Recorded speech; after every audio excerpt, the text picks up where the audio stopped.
Hey, welcome to the DBB channel, and today we have a very interesting game, I would say. Alright, so to begin, it's actually going to be Lady Nagant versus Historia. So basically the new set, the two new waifus, and we do see Mimic turn 1, drawing 1, discarding that Airy already because Overhaul can take it back later into the turn if he wants to, and we do see the Historia coming down. And with this 1-cost Historia looking at top 2 cards of the deck, and you can basically scry. And of course, if you have email on the field, you can actually discard those 2 cards as well, accelerating to the drop zone, because Historia is always be playing towards that events in the drop zone. Now we do see the overhaul 1-cost coming out looking at top 4, and we do see 2 Lady Nagants, and I think he's just going to pick up none of them because you can only pick up a character card there, or rather the event doesn't have the trade in it, so it's very unfortunate that he missed. And 2 Lady Nagant going down, not doing good, but we do see the Airy coming down, looking at the top 3, Mulling. And we do see Mulling 2 overhaul AA as well, basically the 4-cost. And that's really not doing too much for him because he does need those raided targets to actually go for the game. And we do see actually pushing on the 1-cost Historia, going for the swing immediately on the aggressiveness, hitting to the Mimic for the active trigger, nothing's gonna stand. But we do see him actually on left there going to the drawing, the Chronostasis, basically a very good double energy for the overhaul deck. It does push out the 1-cost overhaul, going for that Toga, and Toga does allow you to pick up that card. And of course, if it's not a raided card, that requires to discard 1, and we do see him discarding the Lady Nagant. Gonna go for the final with the do what we want. It's gonna play the double energy Lady Nagant, and then of course going for the Chronostasis in the front line, going for that 1 swing, hitting to the EML raid, and of course we don't see any EML there, so there's not going to be a raided target, just going to add it to hand. And we do see him actually going for the Historia once again, looking at top 2, and we do see a special in those top 2, so it's going to be very spicy for him in the future turns as he does go for the cleaning. Now cleaning allows you to look at top 2 and of course discarding those what you don't need, and of course drawing 2, a pretty self-explanatory card, basically a +1 I would say. And we do see him actually going for the Historia color trigger, which allows you to restand the AP instantly for free. It's actually making a free card to play, and we go for the final here, and then going for the Mikasa AP2, the bounce back that dangerous Chronostasis. And we do see him conveniently eating into the overhaul here, looking at top 3, or rather mulling the top 3, allowing him to pick up 1 card from the drop zone. And I believe there isn't much target here. He can pick up the Aries if he wants to, and so he does go for the Airy. And then we're gonna go past the turn here.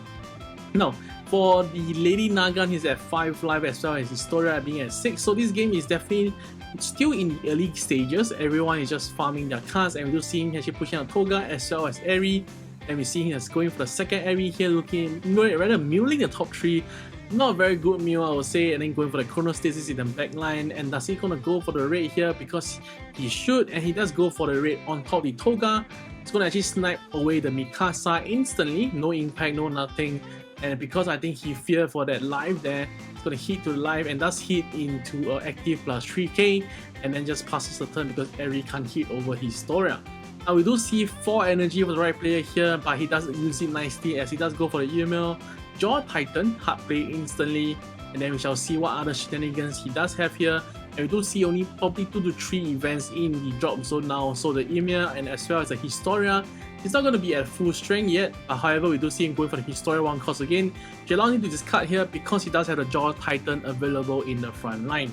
So a very passive turn for here, but of course when Historia goes into the middle or late game, it does become very scary. And we do see Airy actually sacrificing herself to pick up the overhaul from the drop zone, and then of course adding it to hand, which allows him to actually go for the 0-cost overhaul play first, and then evolving or rather raiding into the overhaul 4-cost, which allows you to mill the top 3 cards of the deck. Then of course picking out 1 card as well, and I don't think there's much targets, and he's gonna go for that basically the Mimic here instead of the Airy. And then for the last turn, he's gonna, rather the last AP, he's gonna go for the Chronostasis here. And Lady Nagant will activate her skill to gain the impact 1, I believe, so which allows her to push for some damage, and of course making sure that Historia doesn't really get to their final turns.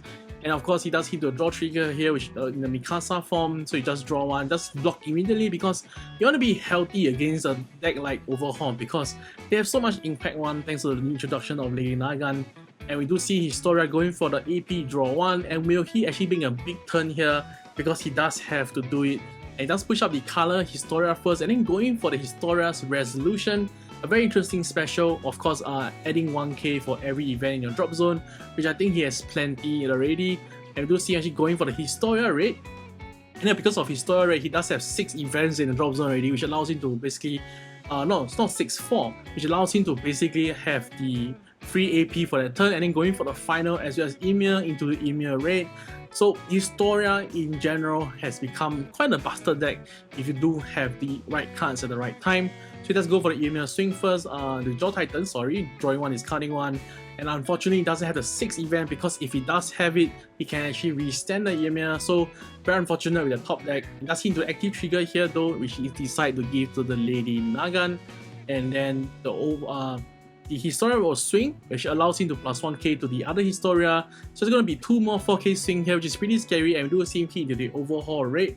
Not enough because there's no overhaul in the drop zone or either on the field. And we do see him hit into a special, killing off the Historia immediately.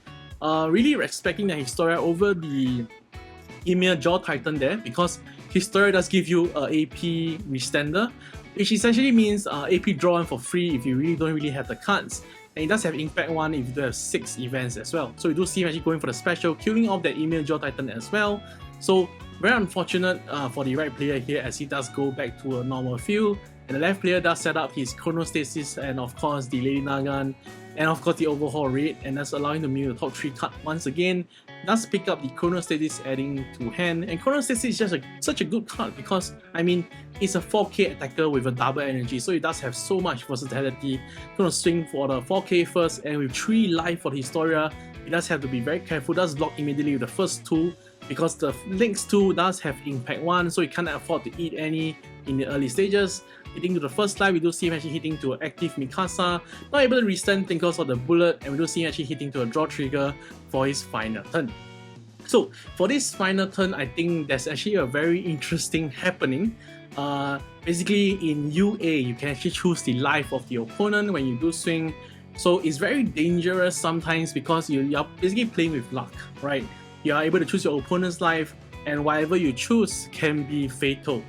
Right, so we shall see what's going to unfold here, and we're going to see him actually going for the color Historia in the back line, which allows him to restand AP, and then going for the Historia rate, and of course allowing him to restand the AP again. And we do see him actually looping that by evolving or raiding another Historia, which allows him to restand another AP, and then calling the Emir for fun. And we do have 2 impact 1s Historia already, and it does decide to choose a last life, hitting to that special, killing off that impact 1 Historia. And this basically seals off the game for him. And this is pretty terrible because you never know what, I mean, if you're hand UG and just start picking life, you do get punished usually like this. And I'll have the unedited footage at the end of this video, so do stay tuned for that as well. Because I really find that it's a very funny moment. And even though it's a luck sack for the left player, I think essentially wraps up what I like about UA. It's that casualness in the game. Allows you to really laugh it off and have fun, as you do see the Lady Nagant going for that double skill, allowing to impact 1 and of course draw 1 and gaining plus 1k. So basically ending this turn straight away before the Historia can even do much because you have 2 4k Chronostasis and 2 red ones, Lady Nagants and overhaul. And that's hit into the special last life, and this will be it. So do stay tuned for that unedited footage.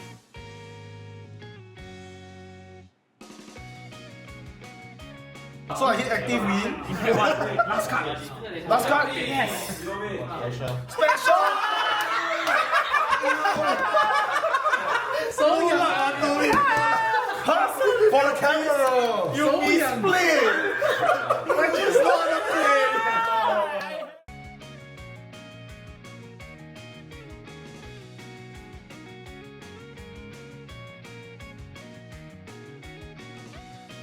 Thank you guys for watching till the end, and do consider subscribing, dropping a like and a comment if you guys do enjoy the content.